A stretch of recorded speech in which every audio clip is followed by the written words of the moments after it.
A maioria dos nossos pecados hoje não nasce da maldade, mas sim da desordem dos nossos amores. Sejam bem-vindos mais uma vez aqui ao canal do Prosa.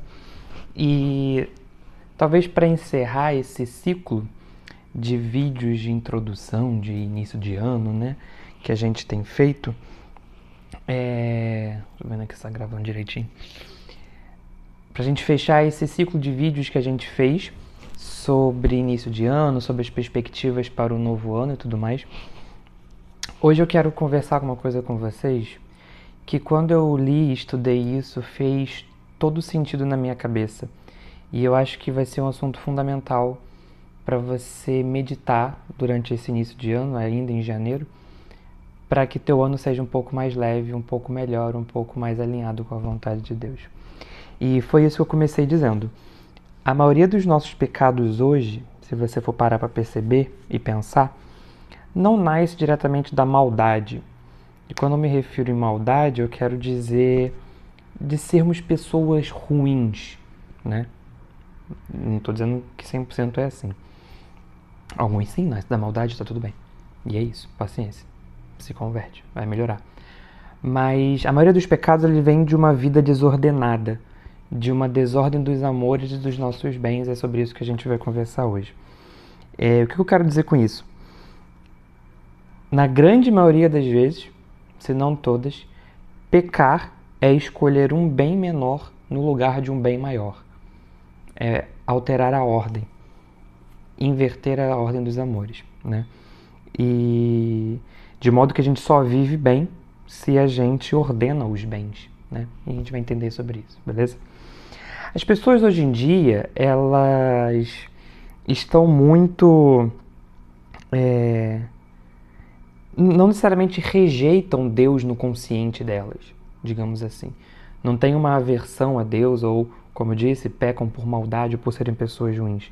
São pessoas, e eu me incluo nisso e se inclua também, são pessoas cansadas, pessoas fragmentadas que vivem uma vida no automático, como a gente já conversou aqui várias outras vezes, vivem uma vida que reagem e não vivem, porque apenas reagem ao que acontece, ao que as decisões da vida dela não são tomadas por elas, e sim pelos sentimentos, pela vontade, pelo impulso, porque apenas reagem, vivem uma vida fragmentada, né? Reativas, né? Não vivem a vida, reagem à vida, né? De maneira passiva. E o mundo, isso é muito característico do mundo moderno, vive querendo as coisas imediatas. E as redes sociais, a internet contribuiu muito para isso. Querer as coisas de maneira imediata, né? Os vídeos curtos existem para isso, para alimentar no nosso cérebro esse imediatismo, esse prazer momentâneo, curto e fugaz, né? Então, e isso se espalha em todas as áreas da nossa vida, de querer as coisas de maneira imediata e tudo mais. E isso, querer as coisas de maneira imediata, por exemplo, gera desordem nos bens, gera desordem nos amores. A gente passa na frente aquilo que não deveria passar. E se você parar para pensar, e a gente vai entender sobre isso, tá aqui para não esquecer, quando eu digo desordem dos bens, eu não digo necessariamente que você prefere, opta ou ama uma coisa ruim em detrimento de uma coisa boa. Não é isso. A desordem dos bens muitas das vezes é você amar duas coisas boas. Só que há coisas boas e boas. Há uma ordem dentro das coisas boas, né? Então não é necessariamente você, apesar de acontecer, você amar algo ruim e odiar algo bom. Não. Às vezes você ama duas coisas boas. Só que você ama coisas boas que são mais baixas do que outras. A gente vai entender isso, né? Porque nem todos os bens têm o mesmo peso. O teu trabalho não tem o mesmo peso que a tua família. A tua vocação, o teu dever de Estado não tem o mesmo peso do que o seu relacionamento com Deus, do que a sua intimidade com o nosso Senhor. Beleza? Repara, comparei coisas que são boas, que são lícitas, né? São bens, ok. Alguns bens acabam servindo a outros. Há uma hierarquia, né? Isso que a gente vai entender. E tudo isso deve ser governado, educado, né? E quando essa ordem se inverte, quando a ordem dos amores se inverte, a vida acaba adoecendo e o pecado entra, né? Então, o pecado não necessariamente é amar coisas ruins, mas é amar coisas boas fora de lugar. Eu vou repetir isso, anota aí para entrar na tua cabeça. O pecado não é necessariamente amar coisas ruins, mas é amar coisas boas fora do lugar. Isso é desordem. E quando a gente fala de virtude de ordem, e se você vir para cima de mim e ficar falando de planning, de organização, de produtividade, eu dou na tua cara, porque não é sobre isso. Virtude da ordem não é você comprar a melhor das agendas e caderninhos do Harry Potter bonitinho, usar todas as folhas preenchendo de cima a baixo e achar que isso é virtude da ordem, porque não é. É a ordem dos amores. Então o pecado não necessariamente é você amar coisas ruins, mas é amar coisas boas fora do lugar. Grava isso, coloca isso na sua cabeça. O vídeo podia acabar aqui. Beijo, tchau, essa é a mensagem. Beleza? Então há uma hierarquia de bens. E existem 5, de acordo com Aristóteles, e Santo Tomás de Aquino se aprofundou nisso também. Não sou nenhum filósofo, mas entendi algumas coisas e queria compartilhar com vocês sobre isso. 5 bens. Vamos começar de baixo para cima, né? Os primeiros bens são os bens deletéveis, né? Deleitáveis é ótimo. Né? Deleitáveis, que tem a ver com o prazer, né? É a comida, o descanso, o sexo, o conforto, o prazer imediato. São aqueles bens que são fáceis, acessíveis, são necessários, mas são inferiores, ocupam esse último lugar, digamos, né? Repara, falei e repito, isso não são coisas ruins. Comida, o descanso, o prazer, o sexo, isso não são coisas ruins. São coisas criadas por Deus e são coisas lícitas, desde que sejam ordenadas, desde que estejam dentro de uma hierarquia.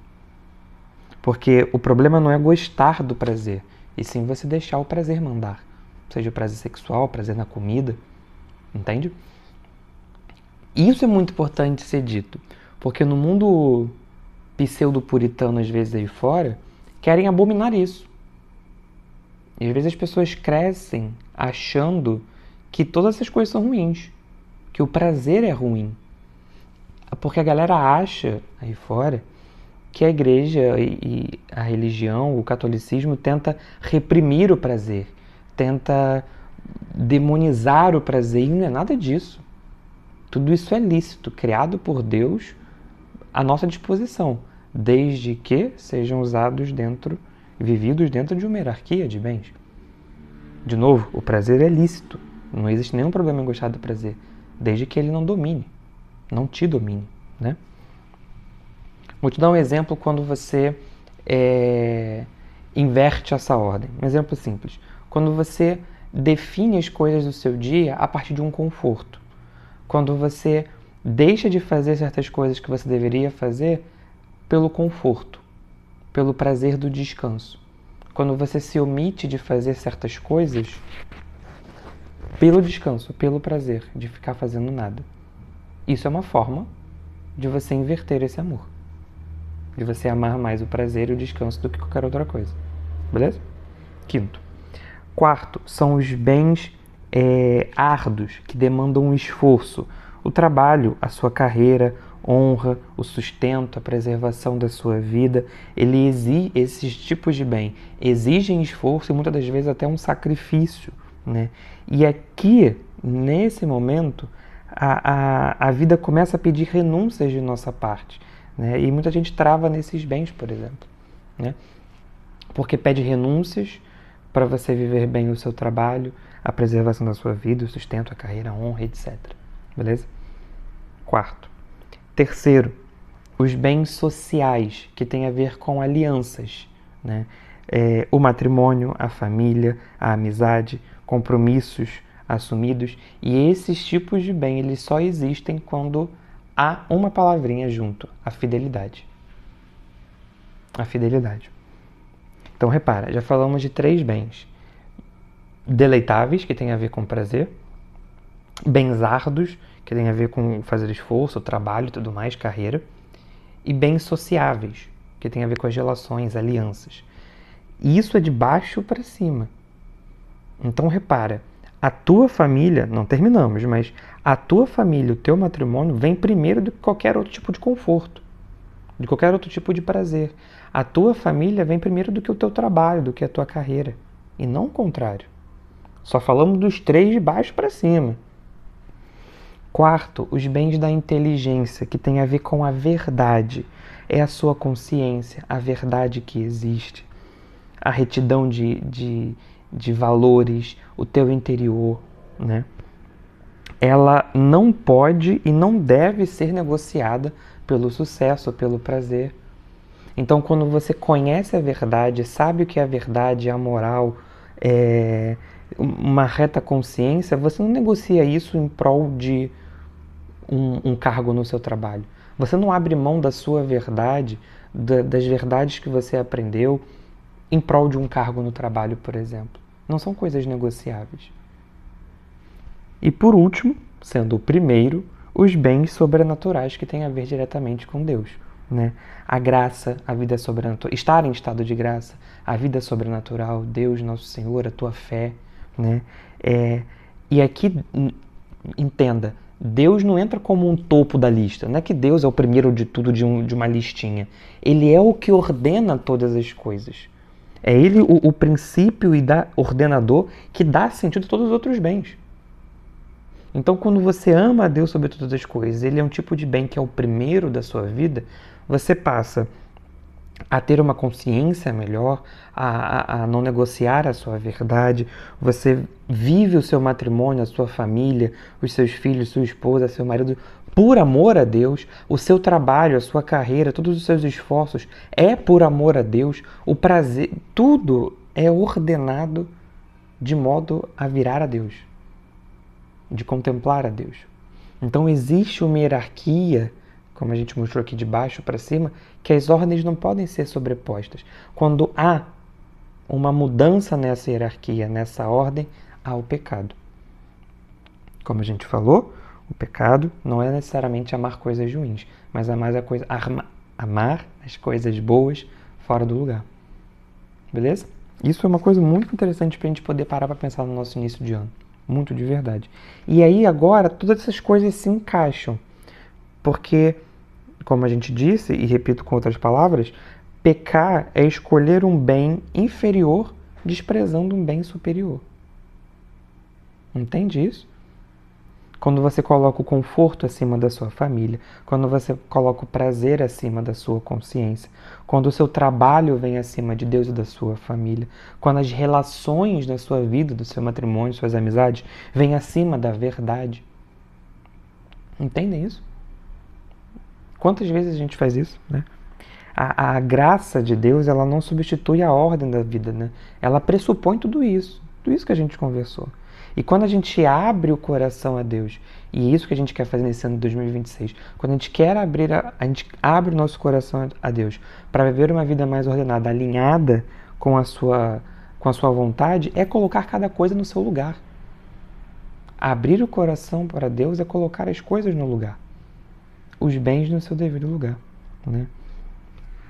Beleza? Isso ficou claro para vocês? Me digam aqui, já vão curtindo esse vídeo, compartilhando com quem precisa entender isso também. Comenta aqui se ficou alguma dúvida. Não esquece de se inscrever no canal, isso é muito importante para que a gente continue fazendo mais conteúdos como esse. E aqui agora vai uma parte prática. 2 coisinhas práticas para a gente colocar nesse início de ano e isso poder nos ajudar a viver um ano mais ordenado. Primeira pergunta, vamos diminuir o escopo, né? Diminuir o foco, colocar o nosso dia. O que está organizando o seu dia? O que dita as regras do seu dia? O que vem primeiro no seu dia? É o prazer? Você planeja e pensa no seu dia pensando no prazer, no conforto? Você pensa no seu dia e organiza o seu dia pensando só no trabalho, só na sua carreira, só na sua vida profissional? Ou também há espaço para a sua família? Também há espaço para Deus? O que ordena o seu dia, né? E, mediante essa pergunta, faça uma única mudança concreta. Qual é a principal, a única coisa que você precisa fazer para que todas as outras também se encaixem no mesmo lugar? qual é aquela única coisa necessária que, se você fizer, todas as outras coisas se encaixam e se ordenam também. Beleza? Quando esses bens que a gente conversou se desorganizam, a vida pesa. E quando eles se ordenam, é como se a graça encontrasse um espaço para agir na nossa vida. A gente dá um respiro para a graça de Deus, para que as coisas possam acontecer da melhor maneira possível, de acordo com a vontade de Deus. Se esse vídeo fez sentido para você, compartilhe com outras pessoas. A gente encerra aqui esse ciclo de vídeos de início de ano, de reflexões iniciais de início de ano.